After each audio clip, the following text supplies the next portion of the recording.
Assalamualaikum warahmatullahi wabarakatuh.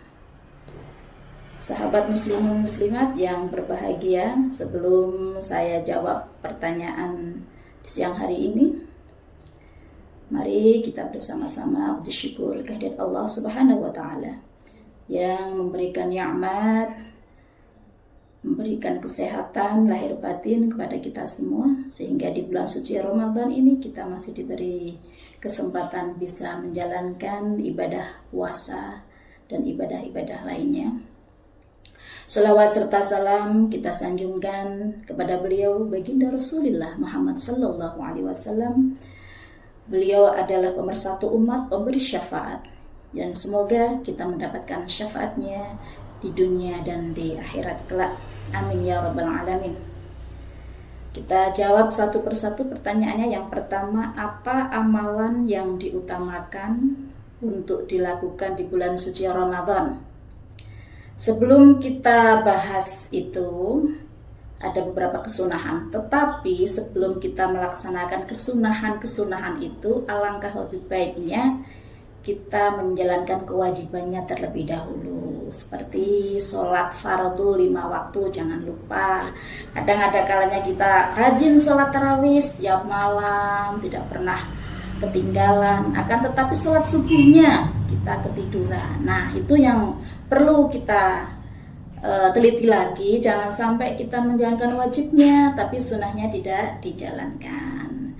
Bahkan ada kalanya ya dianalogikan kita memakai baju, akan tetapi kita mau pakai baju itu wajibnya kan. Nah, pakai dasi itu sunahnya.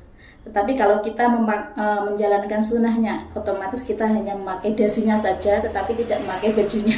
Otomatis itu kan lucu sekali. Nah, beberapa sunah-sunah atau keutamaan, amalan-amalan yang bisa kita jalankan. Yang pertama, menyegerakan berbuka puasa.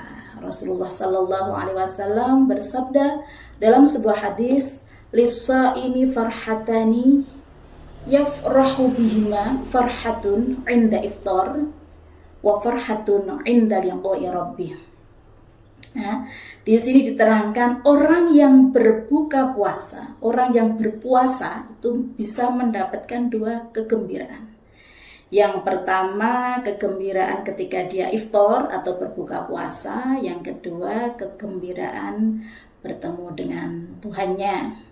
Yang kedua, ini amalan yang lainnya, sunnah yang lainnya yang harus kita lakukan dengan mengakhirkan saat kita sahur. Tasahharu fa inna fis sahuri barakatan. Bersahurlah karena di dalam sahur itu ada barokah. Dan ini kadang kita tidak tahu, kadang males untuk sahur, bangun malam-malam masih ngantuk harus sahur. Nah, paling tidak cuman air minum putih saja ataupun makan kurma itu pun bagus, tidak masalah, yang penting kita sahur karena dalam sahur itu ada barokahnya. Yang ketiga, memperbanyak doa. Nah, karena apa? Rasulullah pernah bersabda bahwasannya ada beberapa doa yang tidak akan tertolak oleh Allah Subhanahu wa taala. Di antaranya doa-doa orang yang berpuasa. Yang kedua, doa orang pemimpin yang adil, dan yang ketiga, doa orang yang tertolimi. Nah, mumpung kita berpuasa di bulan suci Ramadan ini, panjatkan doa sebanyak-banyaknya. Semoga kita selalu mendapatkan perlindungan dari Allah Subhanahu wa taala. Terus yang selanjutnya ada yang keempat, menjaga ucapan. Nah, ini yang mungkin kita sering lupa, menyepelekan ucapan, sehingga dengan teman ataupun dengan tetangga sering banyak bercanda sehingga menimbulkan rasa sakit atau menyakiti perasaan orang lain. Ya, kita harus menghindarinya seperti ini. Kalau anak-anak muda sedangnya megang HP, ya, megang HP, kita berkomen di sosmed, di Instagram, di Twitter, di Facebook, yang kadang tanpa sengaja kita menyakiti teman kita sendiri. Nah, kalau bisa kita hindari ya, kalaupun main HP ala kadarnya saja. Kita cari informasi apapun yang mungkin tidak harus berkomen yang akan melukai perasaan orang lain. Juga ada hadis Rasulullah Sallallahu Alaihi Wasallam, naumu shaimi ibadatun wasomtu tasbihun. Itu tidurnya orang yang berpuasa itu ibadah. Nah, ini bisa dikatakan bahwasanya ketika kita berpuasa lebih baik tidur. Karena apa? Untuk menghindari kemaksiatan, menghindari kita berbicara kepada orang lain yang menyakitkan atau membuli atau menggosip, agar pahala puasa kita itu tidak rusak ya, agar pahala kita tidak rusak. Dan wasomtuhu tasbihun, diamnya orang yang berpuasa itu bernilai tasbih gitu. Dan selanjutnya yang nomor 5, iktikaf. Yang iktikaf ini berdiam diri dalam masjid dengan harapan kita mendapatkan ridho dari Allah Subhanahu wa Ta'ala. Caranya kita berdiam diri bukan berarti tidur di dalam masjid, tapi kita sholat, kita berzikir, kita bertadarus untuk mendapatkan ketika kita beriktikaf mendapatkan ridho dan rahmat dari Allah di bulan suci Ramadan ini. Dan yang nomor 6, menghindari perbuatan yang membatalkan puasa. Apa diantaranya? 1, makan, minum. Ya sebenarnya bergosip itu sih tidak membatalkan puasa secara hukum fikih, tapi itu bisa merusak pahala ibadah puasa kita. Terus muntah yang disengaja itu juga bisa membatalkan puasa, murtad dan lain sebagainya. Yang selanjutnya membaca Al-Quran. Yang nomor 7, bertadarus Al-Quran. Ini momen yang sangat tepat sekali. Banyak acara yang diadakan oleh pemuda ataupun masyarakat di bulan suci Ramadan. Ada yang namanya takjil. Takjil itu saat berbuka puasa itu biasanya nanti ada tadarus Al-Quran, dan setelah tarawih pun ada tadarus Al-Quran ya. Diharapkan di bulan suci yang penuh berkah ini kita bisa menghatamkan Al-Quran. Seperti tadi, wa amaluhu mudha'afun. Karena apa? Di bulan suci Ramadan, orang-orang yang berpuasa itu amalnya, amal-amal baiknya akan dilipat gandakan oleh Allah pahalanya. Ya.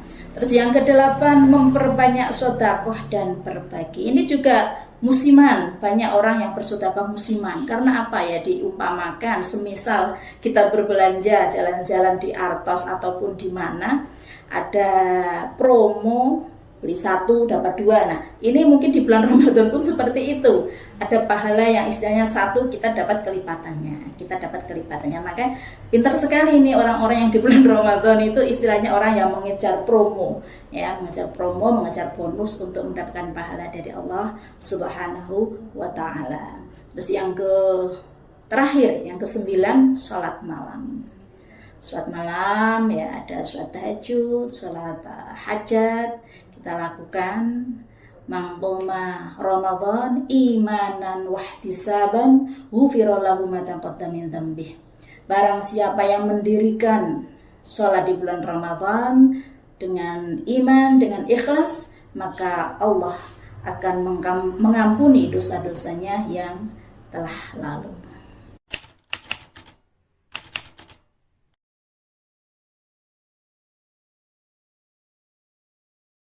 Keutamaan apa tadi? Bagaimana cara agar wanita yang haid bisa mendapatkan keutamaan di bulan Ramadan? Ya, kita bahas haid dulu. Haid itu apa? Haid atau menstruasi ya. Haid itu siklus yang tiap bulan setiap wanita itu kita alami dan itu normal saja. Justru karena ada haid itu Allah sangat sayang kepada yang namanya makhluk wanita. Begitu indahnya, begitu istimewanya Allah menciptakan wanita. Sehingga ada istilah ini haid ini, menstruasi, darah yang keluar dari rahim seorang perempuan untuk membersihkan diri kita dari kotoran-kotoran dan juga bisa membuat badan kita sehat.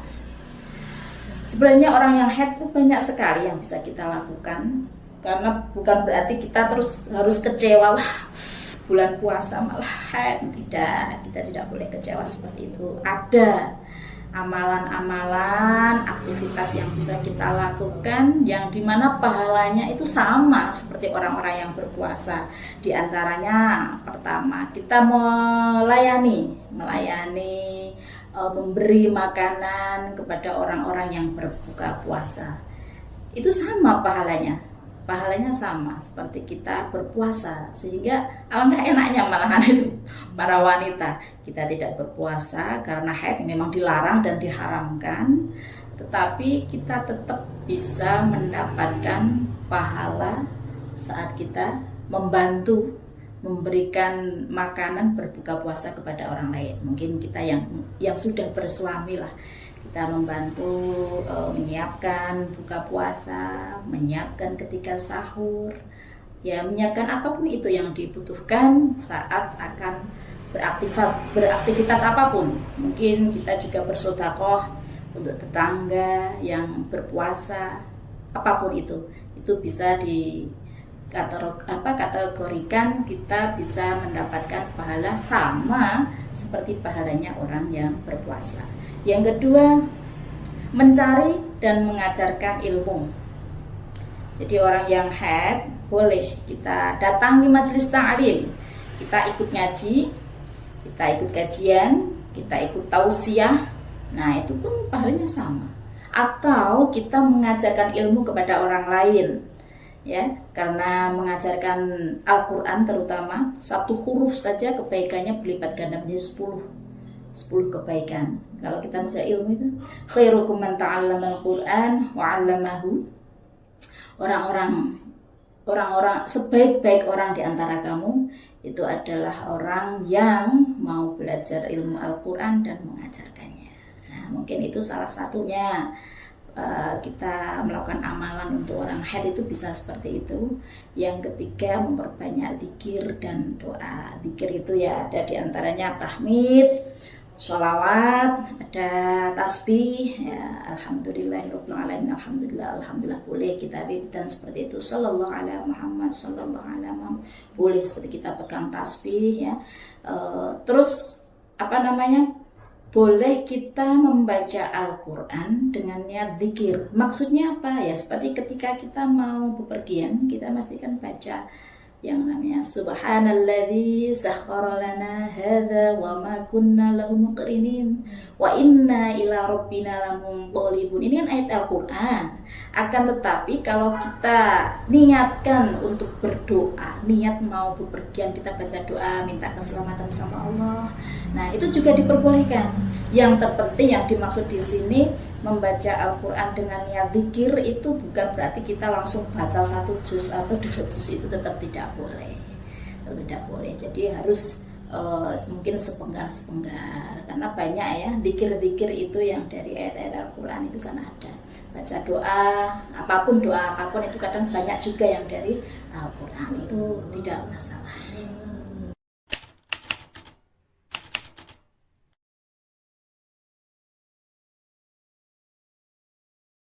Ya, tadi sudah saya sampaikan, haid itu memang siklus yang tidak bisa kita hindari, memang setiap bulannya harus datang.